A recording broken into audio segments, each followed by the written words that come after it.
All right, guys, here it is, 2019's El Predicto. Without further ado, brought to you by Sci-Fire. Let's talk about, first of all, economic and political influences because they set the stage for what we're talking about. Really what we're going to talk about, the depth of our conversation today is about supply and demand. That drives every market across the world. Okay, but from an overarching point of view, let's start by talking economical and political influences. GDP is forecasted to be higher in 2019 and 2020. It's going to continue to grow. Okay, that's a real great lead indicator for any real estate market is what the GDP is doing. Okay, the rental rates are up by about $200 a month per unit, and the vacancy rates are lower than 1.5%. So great for an investor. Okay, unemployment is also historically low. The interest rates are still low. They won't rise this year as much as they did last year or were expected to rise this year because it's an election year. And the stress test is really only forcing people to find money elsewhere. It's not driving prices down, not the same way as it might be doing in Toronto or Vancouver, because in Ottawa,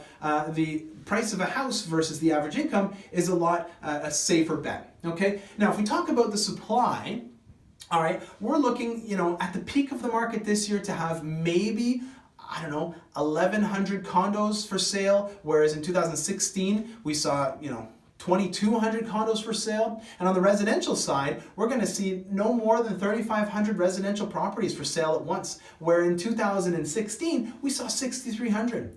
All right, we will not see at the peak of our market more than 5,000 properties available for sale. Now, if we look back 3 or 4 years ago, that number was close to 10,000. Okay, so we've got about half of the inventory that we did 2 or 3 years ago. And on the flip side, the demand is higher. We've got international buyers who are coming in trying to place their money here because Ottawa is a very safe place. That's no secret. Finally, people have been talking about it for years and years. Well, finally people are starting to realize, hey, here's a really blue chip place to park my money. Okay, we've got buyers from other cities, other provinces saying, hey, I can have a better quality of life if I choose to live in Ottawa. All right, Ottawa's population is expected to grow by over 40,000 people over the course of the next 3 years. And all of these people need somewhere to live. Okay, and the investors all know that, and that's why they're buying these places and renting them out.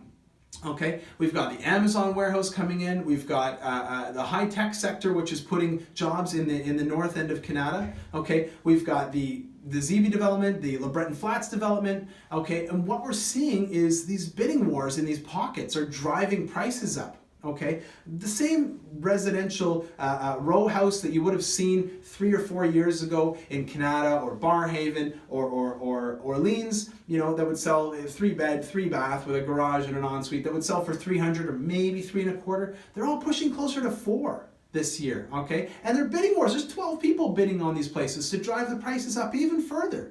All right, it's a hard market to be a buyer in. Okay, my predictions, this is what you've all been waiting for. My predictions for 2018 were that the condos would go up between 4 and 6%, while the actual was 3, and that the residential would go up between 8 and 10%, while the actual was 5. Now, I'm a little bit of a real estate hipster when it comes to looking at numbers and saying how things might happen. I might have been a year early in my predictions. However,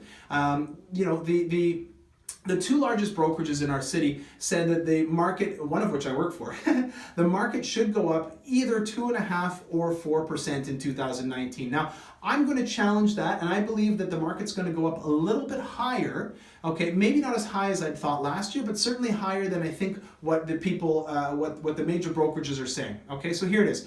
My expectations for condo growth this year is again 4 to 6%. Okay, and for residential growth, a little bit smaller, 6 to 8%. And the reason is, my major factor is the inventory. I don't know if there's going to be enough supply. I don't know how many houses we're going to sell because there's so few homes to choose from. Okay, as a result, that's going to drive the prices up. We're going to see those increases. If you want to know how all of this is going to affect you or your family with your particular home that you're selling or your particular home that you're buying, the strategies that we use to help people ensure that they net more than their fair share when they're selling, or make sure that they're buying at the right price, the home for them and their family, call me and my team. I'd be happy to discuss it with you. 613-314-3187. And until then, Sci-Fire out.